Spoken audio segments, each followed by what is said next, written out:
अस्सलाम वालेकुम। दुरूद शरीफ पढ़ लें।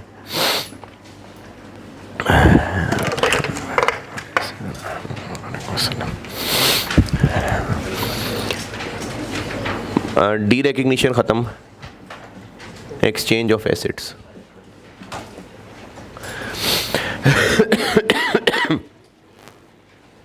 एक्सचेंज ऑफ एसेट्स नाम से क्या लगता है? एक्सचेंज ऑफ एसेट्स, पुराना बेच रहे हैं और नया ख़रीद रहे हैं। अच्छा, पुराना बेच के नया ख़रीद रहे हैं तो ऐसे भी हो सकता है कि एक पुराना एसेट जाके मार्केट में बेचा, पैसे लिए, फिर वो 7 पैसे और मिलाए, फिर किसी और शॉप पे गए, वहाँ से नया ख़रीद लिया। ये एक्सचेंज ऑफ एसेट्स है। जिस शॉप से नया ख़रीद रहे हैं उसी को पुराना बेच रहे हैं, जिस शॉप से नया ख़रीद रहे हैं उसी को पुराना बेच रहे हैं। अब इसमें ट्रांजैक्शंस तो हो रही हैं दो ट्रांजैक्शंस क्या हो रही हैं? पुराना एसेट बेच रहे हैं उसके लिए डी रिकग्निशन, और नया ख़रीद रहे हैं उसके लिए एसेट डेबिट करना है। लेकिन मसला क्या है? मसला है कि जब नया ख़रीद रहे होंगे तो जितने का है सारे के सारे पैसे पे कर रहे हैं। क्यों नहीं? क्योंकि पुराने की भी कोई ना कोई वैल्यू लग रही होगी। तो मसले इसमें दो हैं। एक मसला ये है कि नए की कॉस्ट कितनी, क्योंकि अगर नया ख़रीद रहे होते और पैसे दे रहे होते तो नए की कॉस्ट कितनी होती? जितने पैसे दे रहे हैं। लेकिन अब एसेट भी दे रहे हैं और पैसे भी दे रहे हैं, तो नए की कॉस्ट निकालने के लिए क्या चाहिए फिर? कि पुराने की वैल्यू कितनी लग रही है, पता नहीं। ये मसला है। और दूसरा मसला ये है कि पुराने को बेचने पे प्रॉफिट हुआ या लॉस, ये कैसे पता चलेगा? हैं? पुराना तो बेच के पैसे ही नहीं मिल रहे। पैसे क्यों नहीं मिल रहे? क्योंकि उसके बदले तो हमें एसेट मिल रहा है। तो पुराने पे प्रॉफिट हुआ कि लॉस, इसके लिए चाहिए क्या था? कि कितने का पुराना बिक रहा है, तो पता नहीं कितने का बिक रहा है। तो ये दो मसले हैं इस टॉपिक के अंदर कि नए को रिकॉर्ड करना है, पुराने की डी रिकग्निशन करनी है, लेकिन पता नहीं कितनी।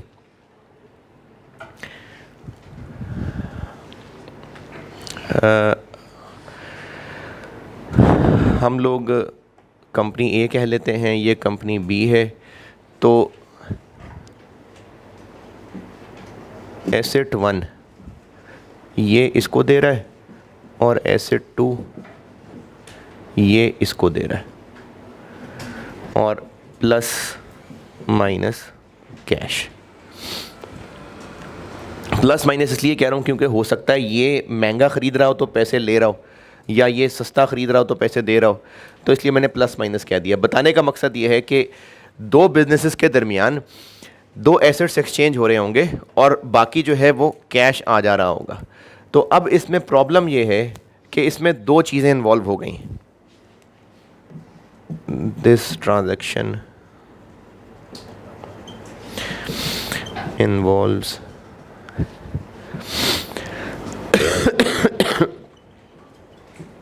of new asset and de-recognition of old asset। तो इस ट्रांजैक्शन में अब दो चीज़ें इन्वॉल्व हो गई, नए की रिकग्निशन और पुराने की डी रिकग्निशन।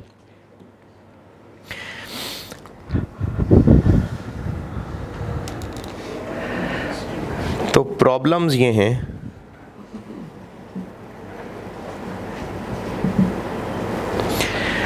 कि नए की कॉस्ट क्या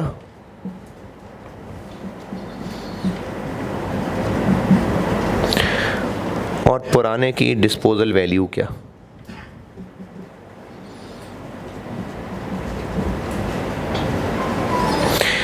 तो इन दो बातों के जवाब ढूंढ रहे हैं, ये बताने लगा हूँ। एक्सचेंज ऑफ एसेट्स क्या है? दो पार्टीज़ के दरमियान एसेट्स एक्सचेंज हो रहे हैं और जो साथ डिफरेंस है वो कैश में आ जा रहा है। तो इसमें अकाउंटिंग के एतबार से दो चीज़ें आ गई। चाहे company A point of view से देखें, चाहे company B point of view से देखें, दोनों के पॉइंट ऑफ व्यू से क्या है? एक एसेट जा रहा है, एक आ रहा है, और साथ जो डिफरेंशियल है वो कैश में है।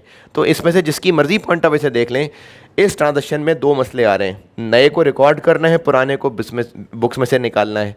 तो इसके लिए हमें नए को रिकॉर्ड करने के लिए क्या वैल्यू चाहिए होती है? नया कितने पे रिकॉर्ड करते हैं इनिशियली मेजरमेंट? कॉस्ट पे। तो एक मसला ये है कि कॉस्ट क्या होगी नए की, और पुराने पे प्रॉफिट या लॉस निकालना होता है तो पुराने की डिस्पोजल वैल्यू क्या है। तो इन दो सवालों का जवाब बताने लगा।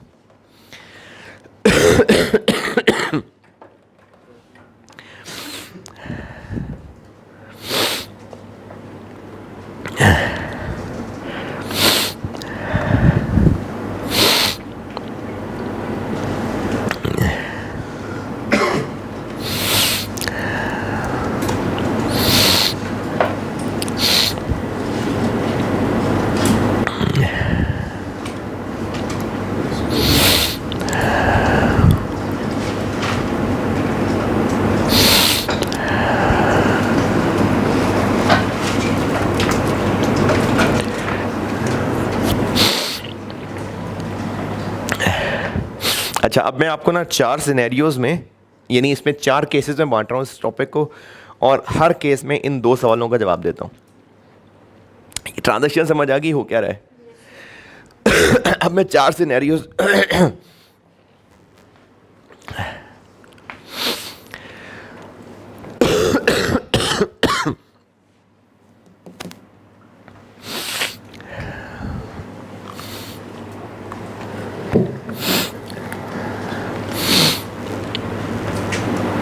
अच्छा, गुलबर्ग वाले कितने बच्चे बैठे हुए?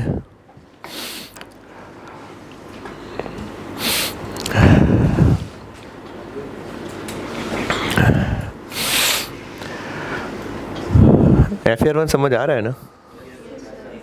उस दिन पता नहीं मुझे आपकी क्लास में लगा शायद ज़िंदगी ज़ाया हो रही। चलो ठीक है, कैलकुलेशन मुश्किल है लेकिन इम्पॉसिबली मुश्किल है। कुछ समझ ही नहीं आ रही। डेप्शन कभी 8 महीने लगा देते हैं, कभी 10 महीने लगा देते हैं, कभी पार्ट को 10 पे डिवाइड कर देते हैं, कभी 7 पे डिवाइड कर देते हैं। कुछ पल्ले पड़ रहा है कि नहीं? चले, हो जाएगा इंशाल्लाह बेहतर आस्ता आस्ता। ये आपके जो अबाव अजदाद थे ना, सब जो आपसे पहले स्टूडेंट्स हुआ करते थे, IS 16 में जनरली मुश्किल आती है, बाकी फिर आदत हो जाती। तो इन 2 सवालों के मैं जवाब दे रहा हूँ 4 सिनेरियोज में।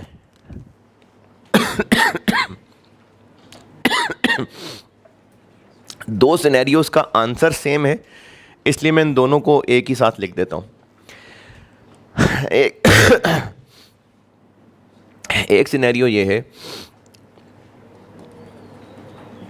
कि fair values of both assets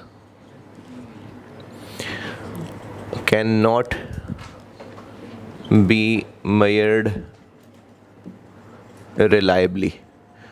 अच्छा, फेयर वैल्यू, पहले कभी इस पर इतना तफसील से बात नहीं हुई। फेयर वैल्यू क्या होती है? इस पर ना एक सेपरेट IS है CFA 1 में। आपके लेवल पे आप इतना समझ सकते हैं कि इससे मुराद मार्केट वैल्यू है। फेयर वैल्यू आपके लेवल पे मार्केट वैल्यू समझ लें आप, वरना असल में ये सिर्फ मार्केट वैल्यू नहीं होती, इसका काफ़ी डिटेल्ड स्कोप है। इतना ज़्यादा डिटेल्ड है क्योंकि अगर सिर्फ इतना ही कहना था कि मार्केट वैल्यू है तो पूरा IS बनाने की क्या ज़रूरत थी। तो इसके ऊपर एक पूरा IS है कि फेयर वैल्यू कैसे निकालते हैं। तो वो बहुत डिटेल चीज़ें हैं इसके अंदर, लेकिन वो CFA 1 में है, FA 2 में भी नहीं है, CFA 1 में। तो आपके लेवल पे फेयर वैल्यू का मतलब मार्केट वैल्यू। तो ये दोनों एसेट्स की फेयर वैल्यू नहीं पता लग सकती। और दूसरा सिनेरियो ये है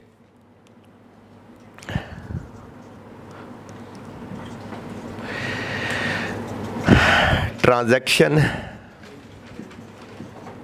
lakhs commercial substance. Fair values दोनों एसेट्स की ही नहीं पता लग रही, और दूसरा सिनेरियो है ट्रांजैक्शन लैक्स कमर्शियल सब्सटेंस।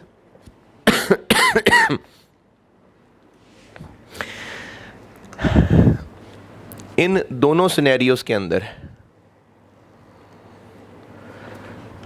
इन दोनों सवालों का सेम आंसर है, इसलिए मैंने दोनों सिनेरियो इकट्ठे हेडिंग दी है।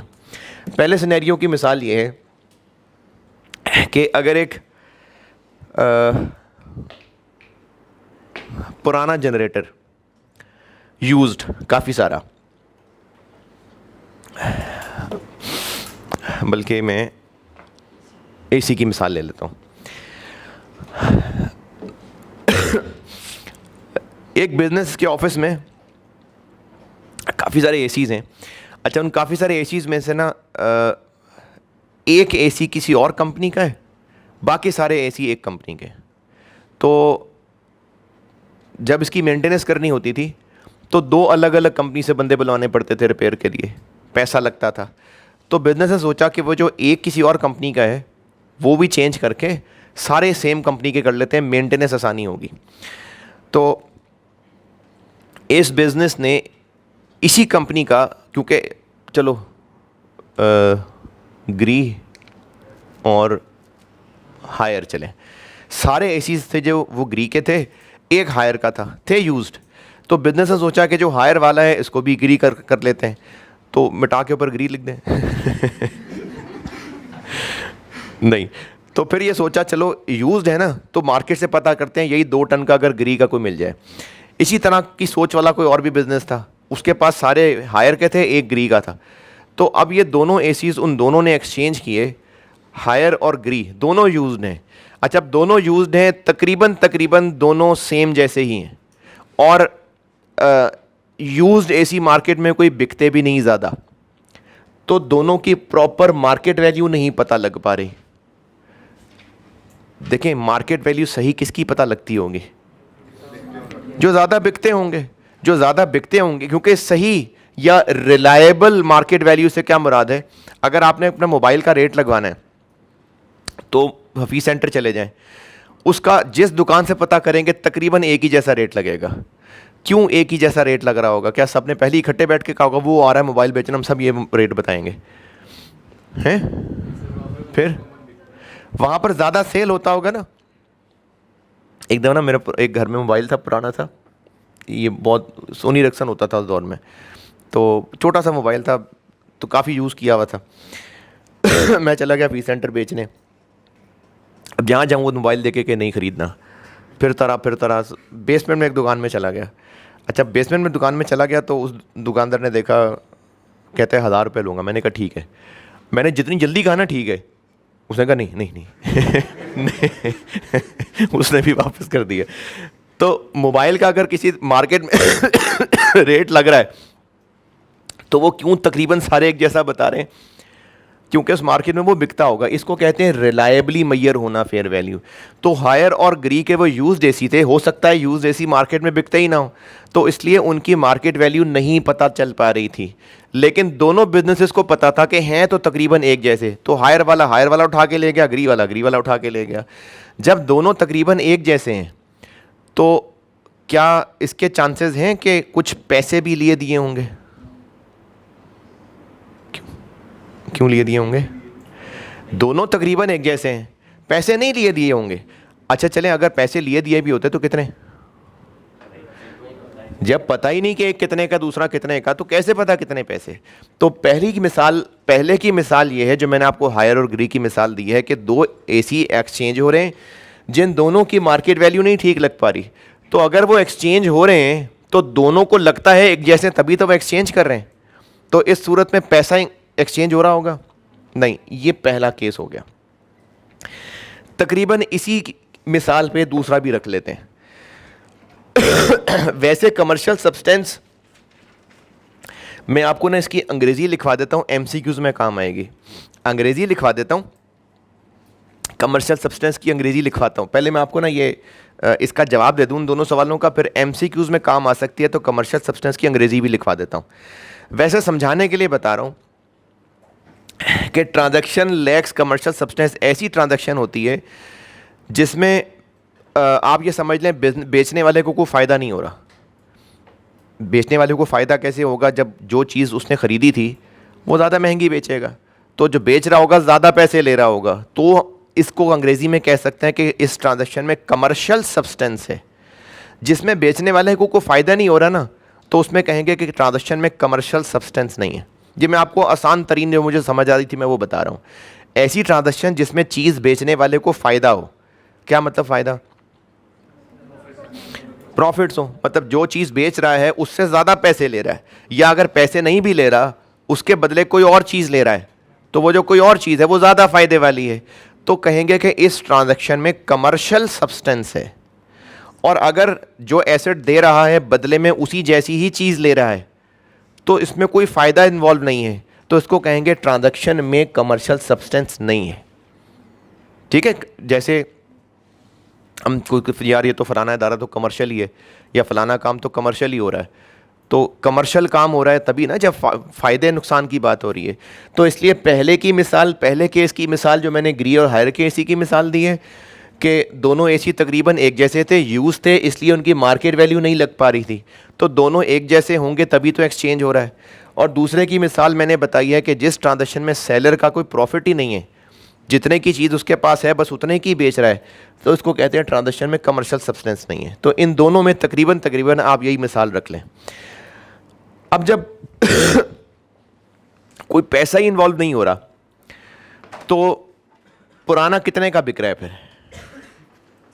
क्योंकि अकाउंटिंग तो करनी है ना, जितने का वो ख़रीदा था वो तो पुरानी बात है, जितने की उसकी बुक वैल्यू है, तो पुराना हम उतने का ही बेचना समझेंगे जितने की उसकी बुक वैल्यू थी। अच्छा, नया ख़रीदने के लिए पैसे तो कोई दे नहीं रहे, तो हम क्या समझे, नया में कितने का मिल रहा है? जितने का पुराना बिक रहा है, तो पुराना कितने का बिक रहा है? उसकी बुक वैल्यू। तो इन दोनों सवालों का जवाब, इन दोनों केसेस में कॉस्ट ऑफ न्यू एसेट का जवाब भी net book value of old asset, और दूसरे सवाल का जवाब भी यही है।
केस वन में हमारे पास होमोजीनियस प्रोडक्ट होंगे। होमोजीनियस तो ज़्यादा सख्त लफ्ज़ है, हाँ सिमिलर कह लें।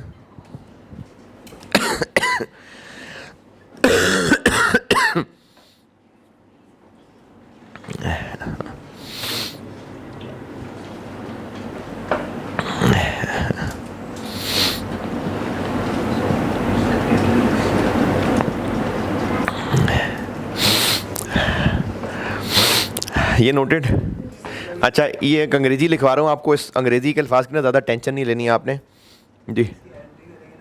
एंट्रीज मैंने बतानी है, मैं आपको पहले 4 केसेस में ना इनकी वैल्यूज़ बता लूँ, फिर एंट्री बताता हूँ। जिस तरह डिस्पोजल की एंट्रीज बताई थी ना, इसकी भी बतानी है। अच्छा, अब एक अंग्रेज़ी लिख लें, ये MCQs में काम आएगी, इसकी अंग्रेज़ी की ज़्यादा टेंशन नहीं लेनी, आपने बस याद कर लेना। An exchange transaction has commercial substance, an exchange transaction has commercial substance if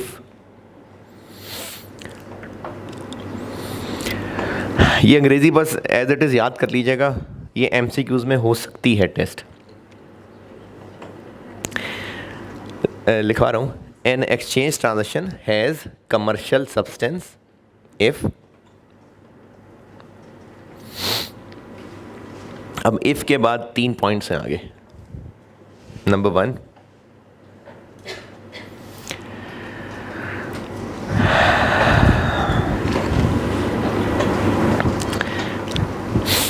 the configuration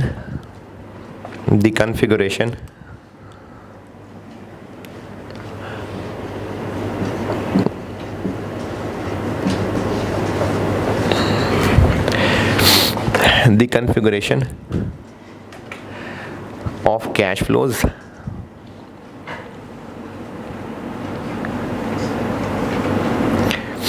of both assets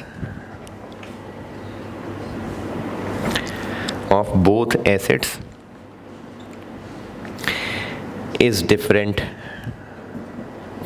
यानी दोनों एसेट्स के कैश फ्लोज फ़र्क हैं, यानी दोनों एसेट्स से मिलने वाले बेनिफिट्स फ़र्क हैं। पॉइंट नंबर 2, ये अंग्रेज़ी आपको मैं सिर्फ इसलिए लिखवा रहा हूँ कि आप याद कर लें, एमसीक्यूज़ में हो सकता है इस तरह से पूछा जाए, मतलब यही चीज़ हो सकता है एमसीक्यू में पूछ ली जाए कि which of the following is not correct about commercial substance, इस तरह की ना पूछी जा सकती है बात एमसीक्यूज़ में। दूसरा point,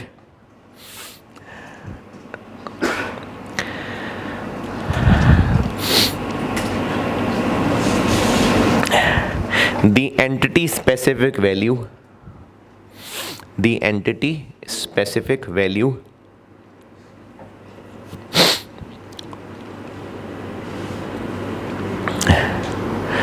of the portion of the entity specific value of the portion of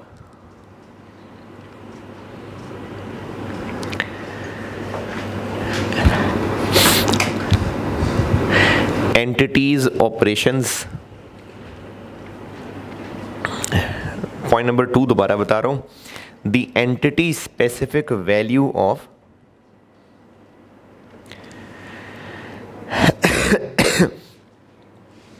the portion of entities operations affected by the transaction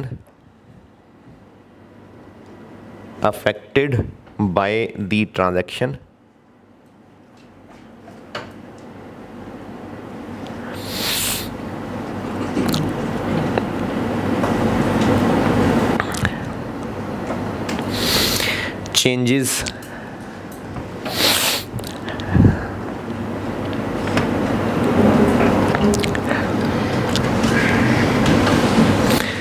as a result of exchange, changes as a result of exchange।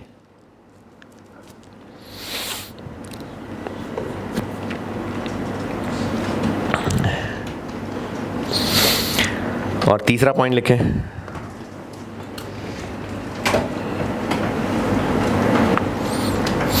the difference between 1 and 2।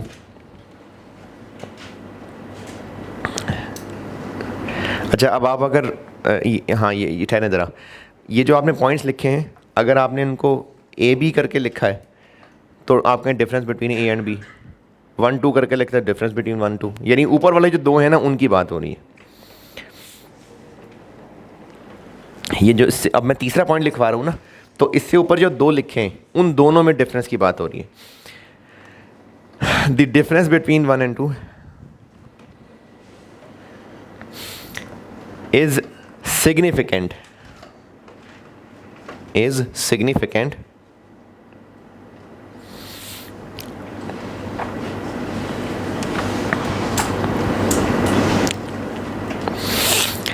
relative to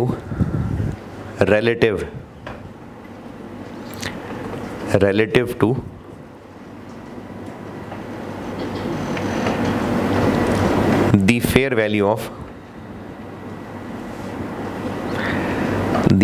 value of the assets exchanged, the fair value of the assets exchanged।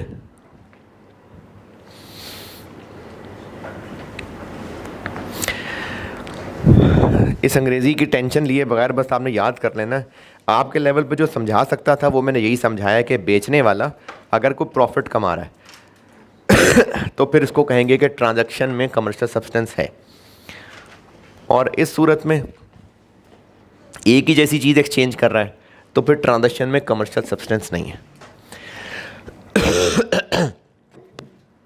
तो इन दोनों cases का जवाब same है कि जितने का पुराना books में था समझें उतने का बिक गया, और जितने का पुराना बुक्स में है उतने ही का नया है। एंट्रीज बताता हूँ मैं भी आपको, चारों केसेस बता लूँ फिर एंट्री बताता हूँ। तीसरा केस। जी जी।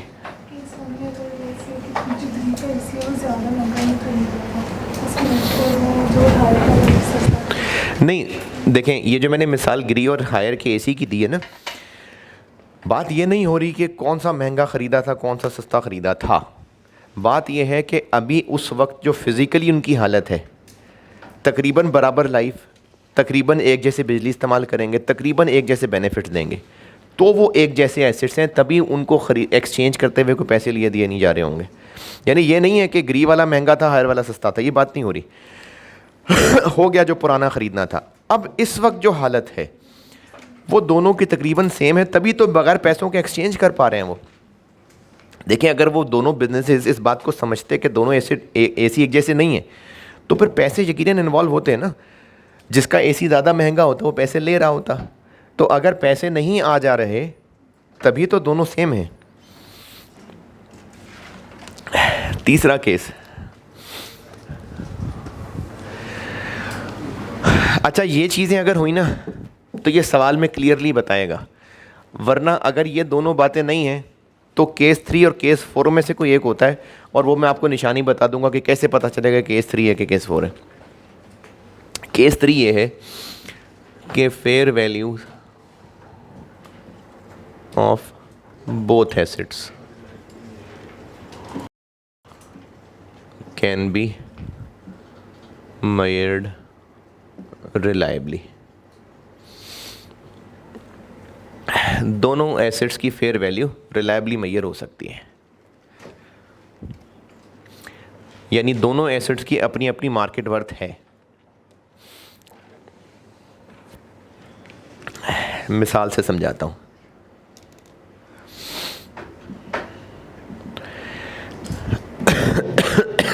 हम कंपनी ए हैं, हमारी बुक्स में जो पुराना एसेट था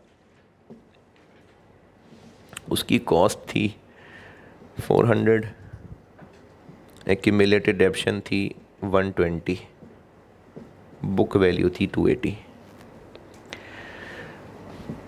और इसकी मार्केट में जो वर्थ थी वो 330।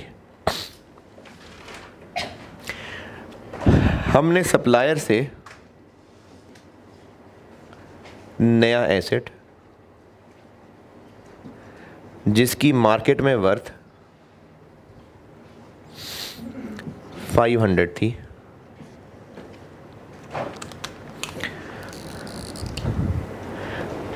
हमने ये एसेट एक्सचेंज किया और साथ हमने कैश पे किया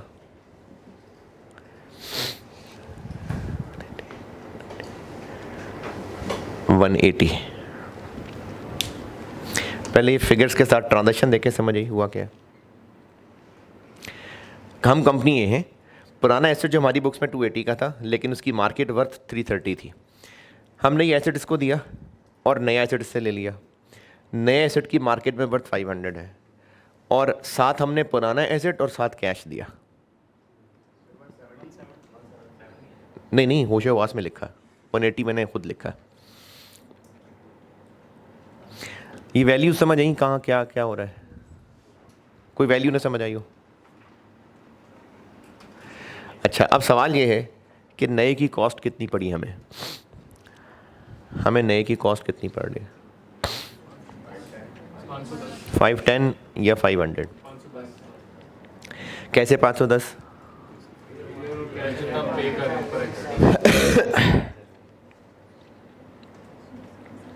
या फिर 460 हैं? 460 पड़ी क्यों? अच्छा, एक आंसर है दिस प्लस दिस, एक आंसर है दिस प्लस दिस और एक आंसर है 500। सही आंसर क्या है? अच्छा चले, इसके सही आंसर बताने से पहले एक और सवाल पूछता हूँ। एक चीज़ मार्केट में 500 की मिलती है लेकिन हम वो 510 की ख़रीद के ले आते हैं, तो वो हमें कितने की कॉस्ट की? 510। क्यों? क्योंकि हमने तो पैसे 510 दिए ना। इसी तरह से कोई चीज़ मार्केट से 500 की मिलती है और हम 480 दे के ले आते हैं, तो हमें कितनी कॉस्ट की? 480। तो कॉस्ट क्या है कि हमारे पास से क्या जा रहा है। अगर तो हमारे पास से पैसे जा रहे हैं, फिर ये कैलकुलेट करना आसान है कि हमारे पास से क्या जा रहा है, लेकिन अब हमारे पास से पैसे भी जा रहे हैं और एक और एसेट भी जा रहा है, तो अब इसकी कॉस्ट हमें पड़ेगी जितने पैसे जा रहे हैं प्लस जितने का हम वो पुराना एसेट दे रहे हैं। अगला सवाल, कितने का पुराना एसेट दे रहे हैं, तो इसको इससे क्या लगे कि ये हमारी बुक्स में कितने का था, ये इस पुराने एसेट को कितने में एक्सेप्ट करेगा, जो उसकी मार्केट की वर्थ होगी। तो इसलिए इस सिनेरियो का जवाब ये है कि हमारे पास से जो जा रहा है ना वो इसकी कॉस्ट है। तो इस सिनेरियो के इन दोनों सवालों का जवाब कॉस्ट ऑफ न्यू एसेट है। तो इसका जवाब है fair value of old asset plus minus cash. अच्छा, अब मैं आपकी अकल से इतनी उम्मीद लगा रहा हूँ कि प्लस या माइनस, तो प्लस की सूरत में अगर कैश दिया है यानी पुराना एसेट भी दे रहे हैं कैश भी दे रहे हैं तो प्लस है, और अगर कैश मिल रहा है तो जो पुराना दे रहे हैं उसकी फेयर वैल्यू माइनस कैश। तो नए की कॉस्ट हमें 500 नहीं है, 500 हमारे किसी काम का नहीं है। नया एसेट हमें कॉस्ट करेगा कि जो पुराना हम दे रहे हैं उसकी क्या फेयर वर्थ है प्लस जो हम कैश दे रहे हैं। तो मैंने आपको इस चैप्टर के ना पहले दिन एक डेफिनेशन लिखवाई थी और तब कहा था कि मैं आपको एक्सचेंज ऑफ एसेट्स में समझाऊंगा। मैंने कॉस्ट की डेफिनेशन लिखवाई थी amount of cash paid and fair value of other consideration given. तो जो हमारे पास से जा रहा है ना वो हमें कॉस्ट पड़ेगी, जो एसेट हम खरीद रहे हैं वो जितने का मर्जी मार्केट में हो हमें कॉस्ट कर रहा है कि हमारे पास से क्या जा रहा है। तो फेयर वैल्यू ऑफ पुराना एसेट प्लस कैश। और ये चीज़ अगर समझ आ गई तो दूसरे सवाल का जवाब क्या होगा, पुराना कितने का बिक रहा है, 330 का, क्योंकि ये जिससे हम इसको ले रहे हैं ये फार्मूला हम बता रहे हैं कि हमारा पुराना इतने का जा रहा है प्लस कैश। तो पुराना इतने का जा रहा है जब हम कह रहे हैं तो पुराने की सेल वैल्यू कितनी लग रही है, 330।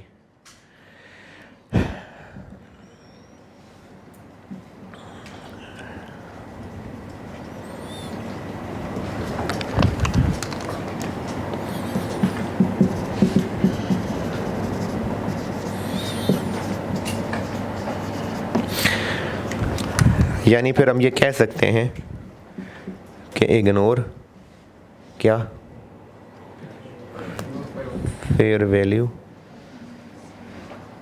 ऑफ न्यू एसेट, इसका कोई काम नहीं है। ये सिनेरियो 3 है।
अच्छा, जितना कुछ अभी आज बोर्ड पे लिखा है ये मैं दोबारा से जोड़ता हूँ। ये मैंने किया क्या है, एक्सचेंज ऑफ एसेट्स है जिसमें दो एसेट्स एक्सचेंज हो रहे हैं और साथ कुछ प्लस माइनस कैश है, लेकिन ये दो पार्टीज़ के दरमियान ही है।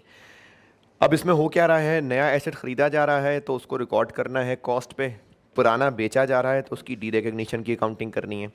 इस ट्रांजैक्शन में मसले क्या हैं, दो मसले इन्वॉल्व हैं कि नया कितने का कॉस्ट कर रहा है और पुराना कितने का बिक रहा है। तो मैं इसको 4 सिनेरियोज में बांट के इन्हीं दो सवालों के जवाब दे रहा हूँ। चौथा सिनेरियो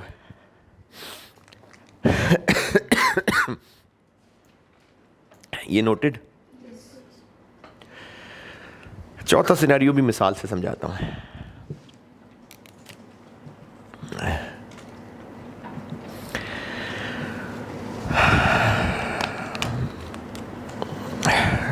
पुराना एसेट कॉस्ट इसकी 200, एक्यूमुलेटेड डेप्रिसिएशन 110 और नेट बुक वैल्यू 90। पुराने की फेयर वैल्यू थी 130। सप्लायर जिससे हमने नया एसेट लिया उसने कहा जी कि ये जो नया एसेट है इसकी मैं बाकी सबको भी प्राइस चार्ज करता हूँ, आपको भी वही चार्ज करूँगा, वो है 350। आप मुझे कैश दे दें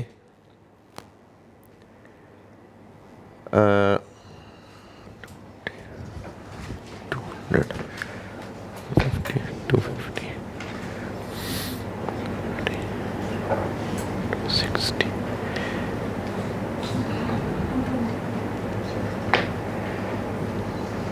240। बाकी के लिए कितना बचा, बाकी के लिए मैं पुराना रख लेता हूं।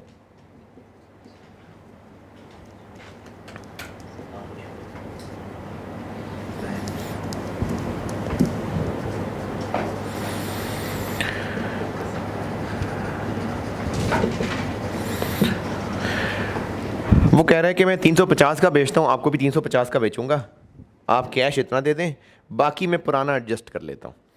इसके लिए ना एक और टर्म इस्तेमाल होती है, शायद सवाल में लिखी मिल जाए। इसको कहते हैं पुराने का ट्रेड इन अलाउंस, यानी जितने में पुराना एडजस्ट हो रहा है ना उसको ट्रेड इन अलाउंस कहते हैं। अब इस मिसाल में दोनों एसेट्स की फेयर वैल्यू पता है, लेकिन ये जो सप्लायर ने बात की इसकी बात से क्या लग रहा है, वो ज़्यादा लिफ्ट किस की फेयर वैल्यू का करवा रहा है, नए एसेट की। वो कह रहे हैं जी पुराना होगा 130 का, जाओ बेच लो, बेचना है तो मैं तो पुराना 110 में एडजस्ट करूँगा। तो इस कैलकुलेशन बनाने से ये साबित हो रहा है कि पुराने की फेयर वैल्यू को कोई लिफ्ट नहीं हो रही। इसको आईएएस ने अंग्रेज़ी में कहा है कि फेयर वैल्यूज़ तो दोनों की पता है, but fair value of new asset is more clearly evident.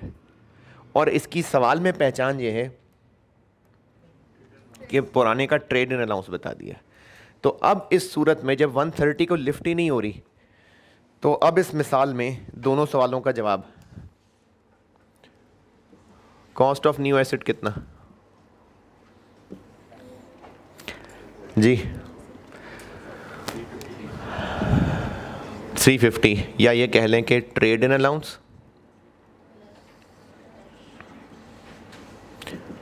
Plus minus cash.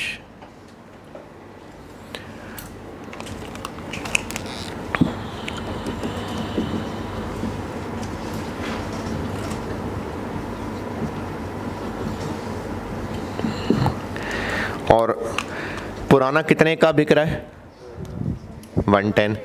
तो दूसरे सवाल का जवाब हो गया ट्रेड इन अलाउंस।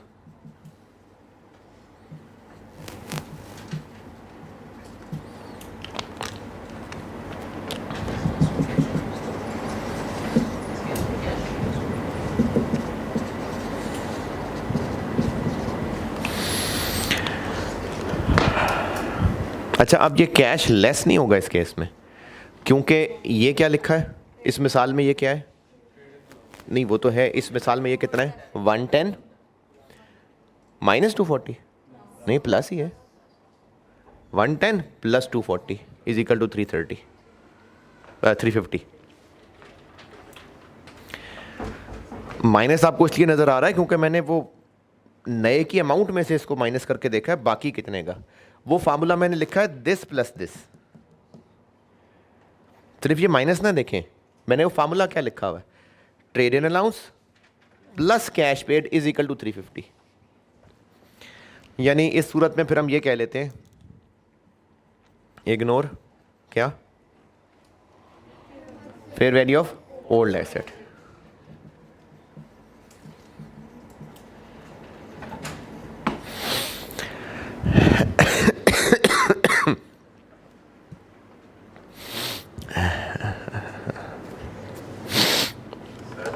जी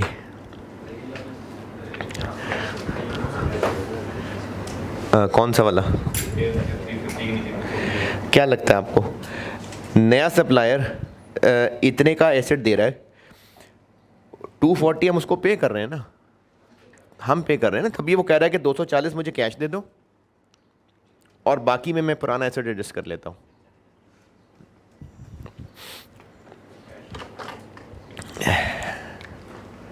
हम उसको पुराना एसेट दे रहे हैं और नया एसेट ले रहे हैं और साथ कैश पे कर रहे हैं 240 हैं, समझानी बात।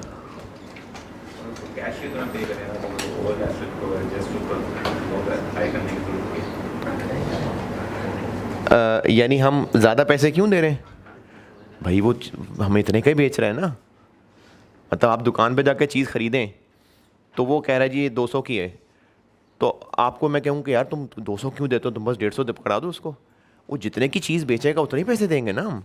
तो सप्लायर कह रहा है मुझे चाहिए 240 क्योंकि 110, बल्कि आप अगर आपको ये चीज़ अजीब लग रही है तो आप इसको ऐसे देख लें, सप्लायर कह रहा है कि 350 का नया एसेट है, पुराना मैं तुमसे 110 में लूँगा, बाकी तुम मुझे पैसे दे दो, ऐसे कह लें। तो पुराना जो है ना वो इतने में रख रहा है, बाकी वो पैसे मांग रहा है हमसे। ये हमारी मर्जी नहीं है कि 240 रख लो, वो कह रहा है मैं पुराना 110 में रखूंगा, मुझे तुम इतना कैश दो। ये हो रही है transaction.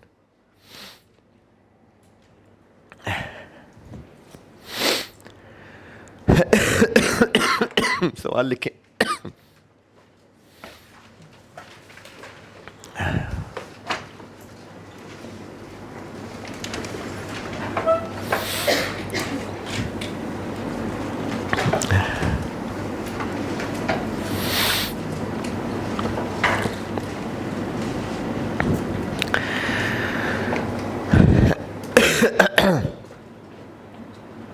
Cost of old asset, cost of old asset, बल्कि बार बार ओल्ड एसेट क्या बोलूंगा, ओल्ड एसेट की हेडिंग दें, उसके नीचे लिख लें ओल्ड एसेट का डाटा बता रहा हूं। कॉस्ट 150,000,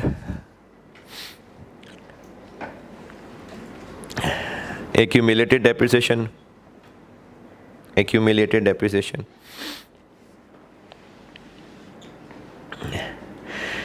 70,000 और फेयर वैल्यू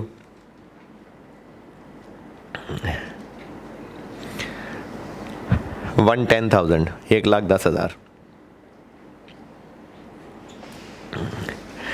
उसके बाद न्यू एसेट लिखें, न्यू एसेट, न्यू एसेट की फेयर वैल्यू है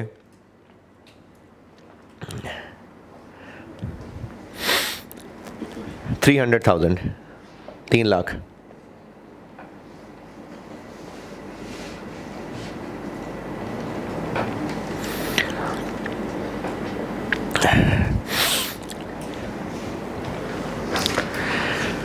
रिक्वायर्ड है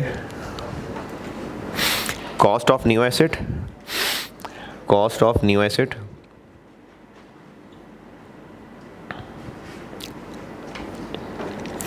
एंड प्रॉफिट और loss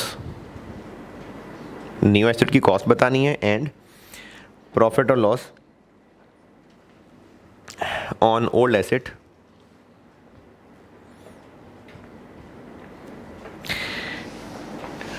in each of the following situations.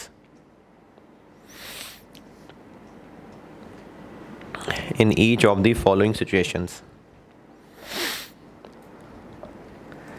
A,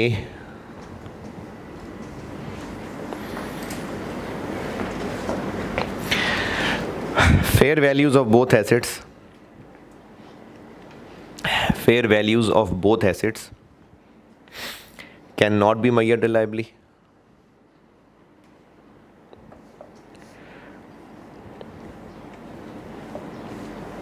Fair values of both assets cannot be measured reliably.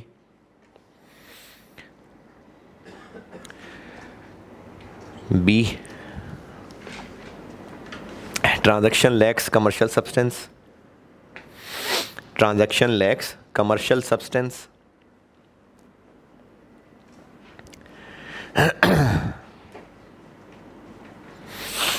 C,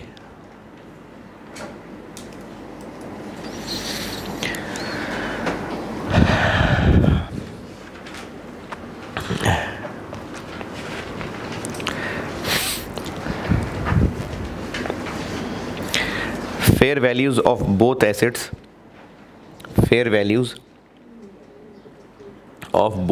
can be measured reliably. And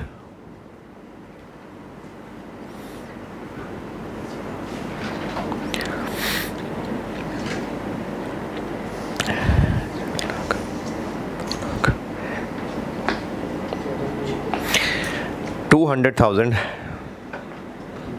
2 lakh रुपए was paid in this transaction.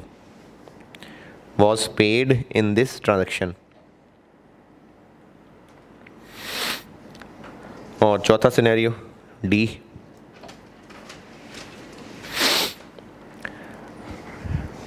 fair values of both assets can be measured reliably. Fair values of both assets can be measured reliably.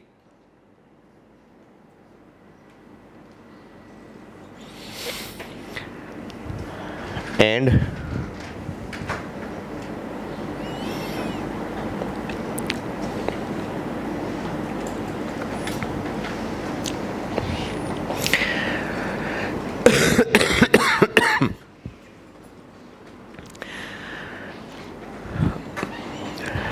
rupees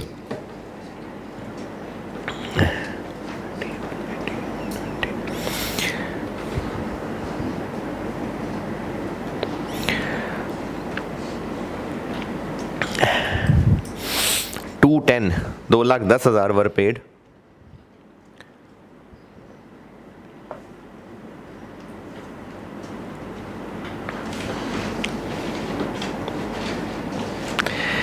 considering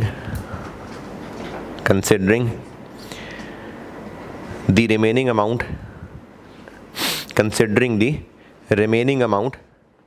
as trade-in allowance. Considering the remaining amount as trade-in allowance.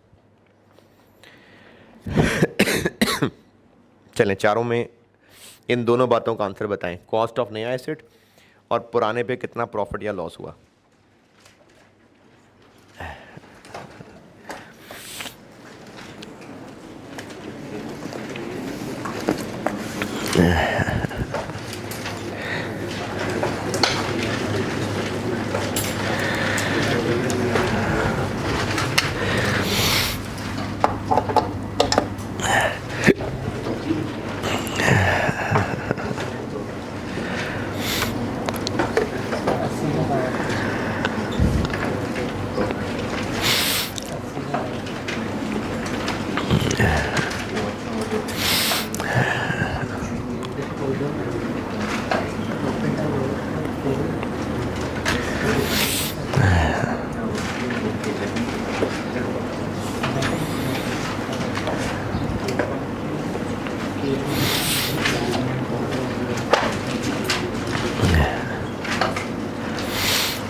हाँ जी, done.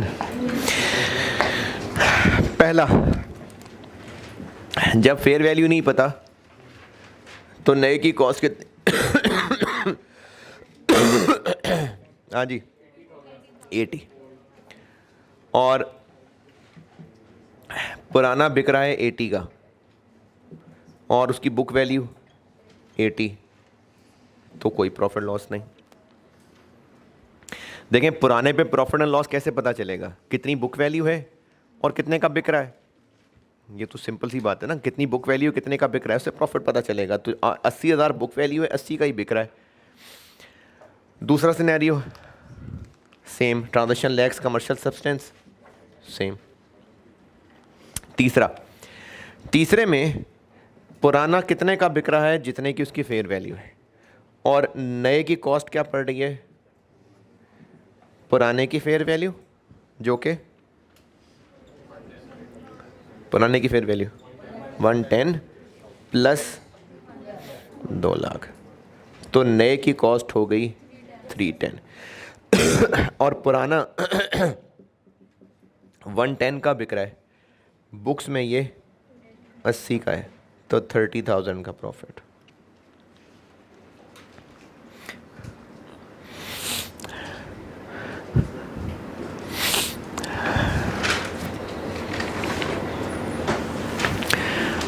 ये समझ आया? 30 अभी आया 30। और scenario D, अब पुराने वाले को वो लिफ्ट ही नहीं करवा रहे, तो 110 का कोई काम नहीं है, तो नया एसेट कितने का फिर है जी? 3 लाख का। पुराना 3 लाख, पुराने की जब फेयर वैल्यू को लिफ्ट ही नहीं हो रही, तो नया फिर जितने का है बस उतने का ही है, 3 लाख। पुराना कितने का बिक रहा है? क्योंकि प्रॉफिट निकालने के लिए आपको देखना पड़ेगा पुराना बिक कितने का रहा है। तो पुराना बिक रहा है ट्रेड एंड अलाउंस का। ट्रेड एंड अलाउंस कितना? जितने का नया है माइनस जितना कैश है, तो 3 लाख में से माइनस 2 10, तो पुराना बिक रहा है 90 का। 90 निकला है सबसे? 90 नहीं निकला तो समझ आया कि नहीं आया 90? दोबारा, ट्रेड एंड अलाउंस क्या है कि पुराना कितने में बिक रहा है, तो नया जितने का है माइनस जितना कैश दे रहे हैं, तो बाकी पुराना उतने में बिक रहा है ना। तो 3 लाख माइनस इतना कैश दे रहे हैं, तो पुराना 90 में बिक रहा है। तो अगर पुराना 90 में बिक रहा है तो पुराने पे कितना प्रॉफिट हो गया? 10,000 का।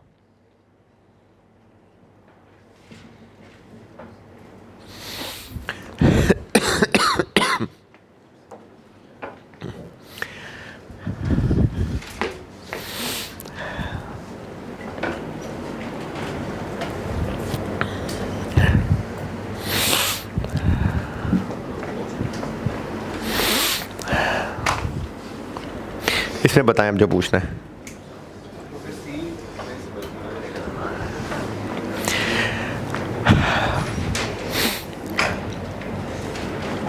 अच्छा, सी केस 3 है कि केस 4 है? दोनों में कॉमन बात क्या है?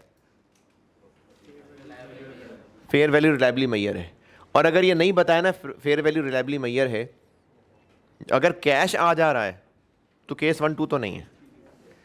अगर कैश आ जा रहा है तो केस 1 2 नहीं है। अब या तो वो केस 3 है या केस 4 है। केस 4 हुआ तो क्या निशानी होगी? ट्रेड एंड अलाउंस होगा, या फिर क्लियरली ये वर्डिंग लिखी होगी। या तो ट्रेड एंड अलाउंस का वर्ड आ जाएगा या फिर क्लियरली ये बात बता दी जाएगी। तो सिनेरियो सी जो पार्ट सवाल में मैंने बनाया है वो ये। अब इस केस में क्या होता है? नया एसेट होता है पुराने की फेयर वैल्यू प्लस कैश। तो पुराने की फेयर वैल्यू 110 प्लस कैश जो दिया हुआ है, तो ये नए की कॉस्ट आ गई। और पुराने की फेयर वैल्यू ही उसकी सेल वैल्यू है। तो एक 10 का पुराना बिक रहा है, 80,000 बुक वैल्यू है, तो 30,000 प्रॉफिट हो गया। और पूछें इसमें कोई मसला है तो।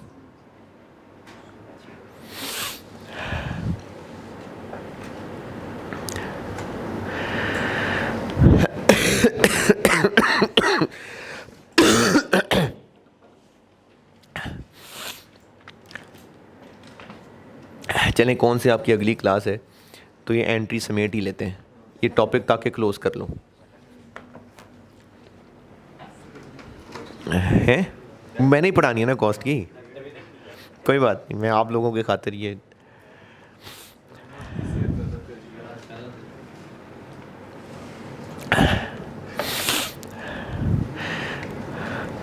अच्छा ये बताएं, वैसे तो मुझे आपका जवाब पता है, लेकिन फिर भी वो जो 4 एंट्रीज डिस्पोजल की पढ़ाई थी और फिर उन चारों को बताने के बाद एक एंड पे समरी बताई थी कि पेपर में ये कर लेना, तो एक्सचेंज में पहले वो 4 बताऊं या डायरेक्टली कंपाउंड बता दूं?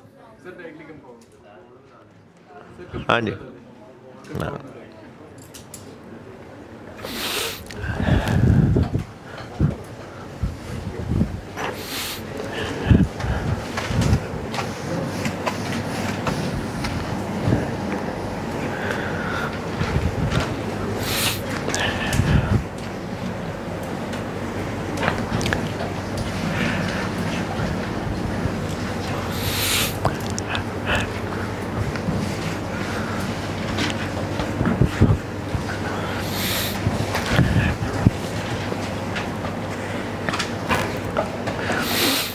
अच्छा, ये जो कैमरे के उस पार दुनिया बैठी है, उनको लग रहा होगा कि ज़िंदगी में एक चीज़ मिस ना हो जाए कहीं, अगर वो 4 एंट्रीज ना बताएं। वो 4 एंट्रीज ना सिर्फ इसलिए बताई जाती हैं कि आपको डिस्पोजल अकाउंट का कॉन्सेप्ट मिल जाए। और इस चैप्टर के सवालों में भी और आगे भी कुछ चैप्टर में डिस्पोजल अकाउंट एक वर्किंग में हम बना रहे होंगे, सिर्फ उसका कॉन्सेप्ट बताना होता है, इसलिए वो 4 एंट्रीज बताई थी। वरना अगर सवाल में रिक्वायर्ड जनरल एंट्रीज हों तो फिर आप वो कंपाउंड एंट्री करेंगे, इसलिए मैं कंपाउंड एंट्री ही बता रहा हूँ।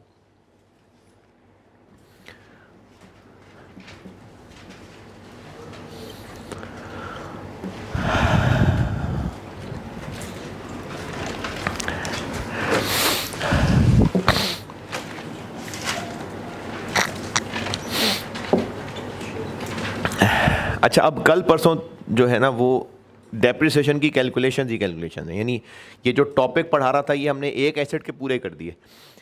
एसेट ख़रीद भी लिया, उसको बेच भी लिया, उसको एक्सचेंज भी कर लिया, एस्टीमेट चेंज भी कर दिया, सब्सिक्वेंट कैपिटल एक्सपेंडिचर भी कर लिया, एक्सीडेंट भी करा दिया, सब कुछ पढ़ लिया, सारे मेथड्स हो गए। एक एसेट की सारी कैलकुलेशन सब चीज़ें होंगी, सिर्फ रिवैल्यूएशन रह गई है।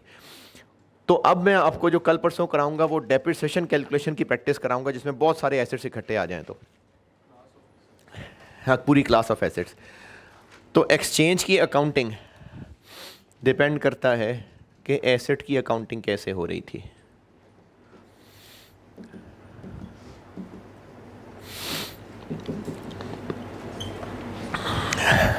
सर ये हर केस की डिफरेंट है या फिर सब केसेस की सेम है? क्या सर जो आपने केसेस डिफरेंट बनाए उसमें हर केस की डिफरेंट एंट्री होगी या फिर सारे केसेस की सेम एंट्री होगी? नहीं, एंट्री तो यही है, लेकिन इस एंट्री में अब मैं ये लिखूंगा कि नए की कॉस्ट कितनी है। तो नए की कॉस्ट कैसे निकलेगी, वो जो 4 केसेस बताए थे, यानी उन चारों केसेस से जो कॉस्ट ऑफ न्यू एसेट निकलेगी उससे एंट्री है। अच्छा, ये ऑनलाइन वालों के लिए मैं सवाल रिपीट कर देता हूँ कि वो जो मैं 4 अभी केसेस बताए उन सब की एंट्रीज अलग अलग हैं। तो उसका जवाब ये है कि एक्सचेंज ट्रांजैक्शन की एंट्री ये है। अब इस एंट्री के लिए वैल्यू कहाँ से आएगी, कॉस्ट ऑफ न्यू एसेट की अमाउंट कैसे निकलेगी, तो वो है जो 4 केसेस बताएं। यानी एक बार 4 केसेस लगा के कॉस्ट ऑफ न्यू एसेट निकल आई, अब उसके बाद ये एंट्रीज हो रही हैं।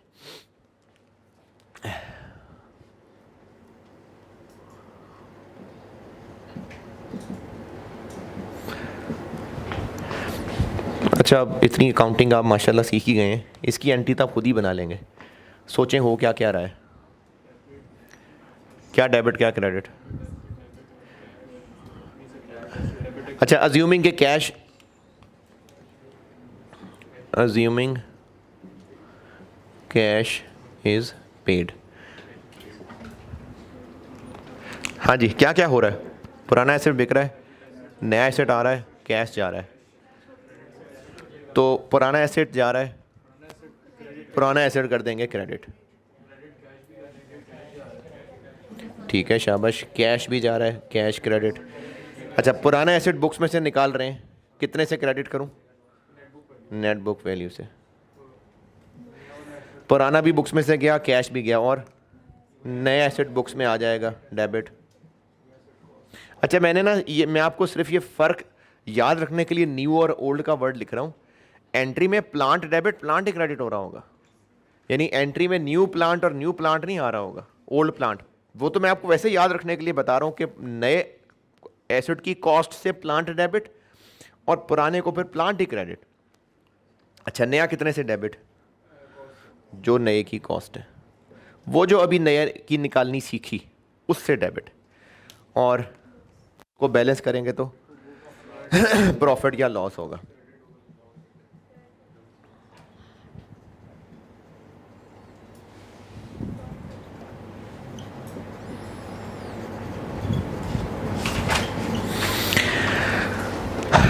और अगर एसेट पुराना कॉस्ट पे मेंटेन हो रहा है जी,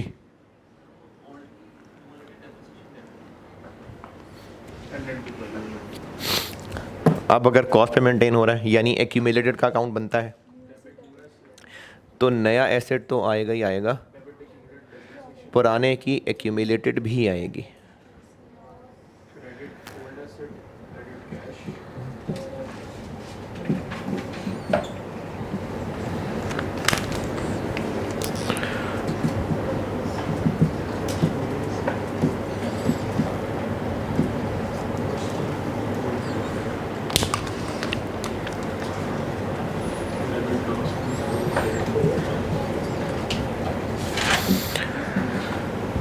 चलें जी,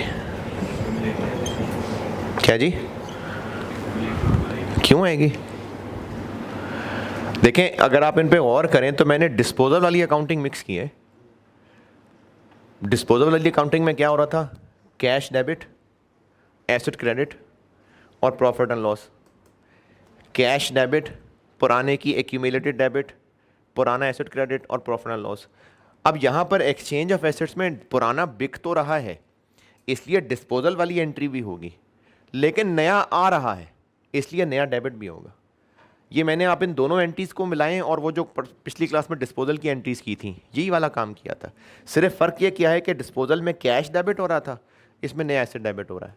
पुराना बिक रहा है ना, तो डिस्पोजल वाली अकाउंटिंग होगी, तो इसलिए वही डिस्पोजल वाली अकाउंटिंग की है।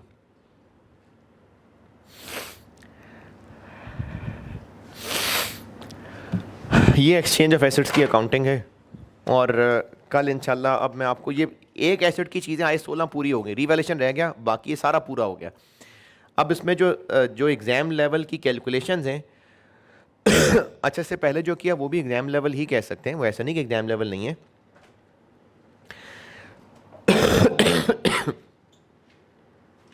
लेकिन जो ज़्यादा काम होगा वो क्लास ऑफ एसेट्स की कैलकुलेशन करनी पड़ेगी, उसकी प्रैक्टिस कल कराता हूँ। एक सवाल होमवर्क तो कर ही लेंगे, हैं? बुक दिखाइएगा, है किसी के पास?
अच्छा, एक सवाल तो आप वैसे हंसते खेलते ही कर देंगे, वो तो आप किताब अभी पूरी खोल ही रहे होंगे तो उतने में आप वो सवाल कर चुके होंगे।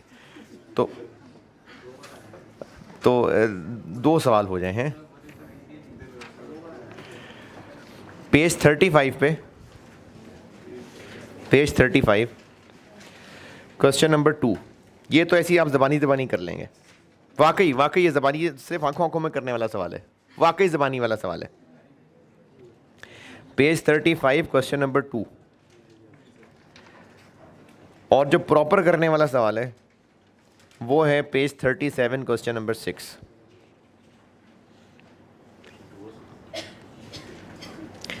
इसमें वो आर्स मेथड की डेप्रिसिएशन और सब्सिक्वेंट कैपिटल एक्सपेंडिचर, तो उस लिहाज से प्रॉपर करने वाला सवाल है।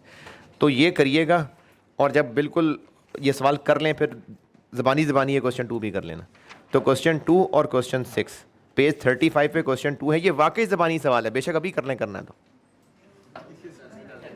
ये क्वेश्चन 2 ज़बानी सवाल है, और क्वेश्चन 6 जो है पेज 37 पे ये लिख के करने वाला सवाल है। क्वेश्चन नंबर 6 में एक्सट्रैक्ट्स नहीं, सिर्फ कहा है ये जो मैं भी ज़बानी पहले नहीं सवाल कराया, सिर्फ गेन लॉस निकालने का कहा है, बस ज़बानी सवाल है। ये जो क्वेश्चन 6 है ये एक्सट्रैक्ट्स ऑफ इनकम स्टेटमेंट और बैलेंस शीट का सवाल है।